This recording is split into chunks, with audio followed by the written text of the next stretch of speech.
I've been attached with the feeling of waking up with you by my side. May ayuda nga sa atin ngayong araw itong ating Bel Mariano. Alam naman natin na ngayon nga ay nasa South Korea pa rin sila ng ating Donnie Pangilinan. Kasama nga ang kanilang glam team na talagang pinag-uusapan na. Dahil na nga rin kasama rin itong si Mami Kat.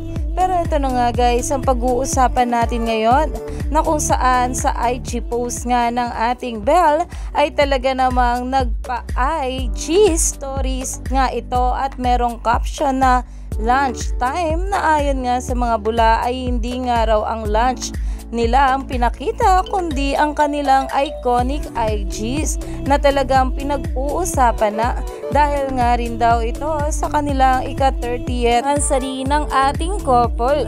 Narito nga guys ang bawat komento ng mga baklis patungkol dito.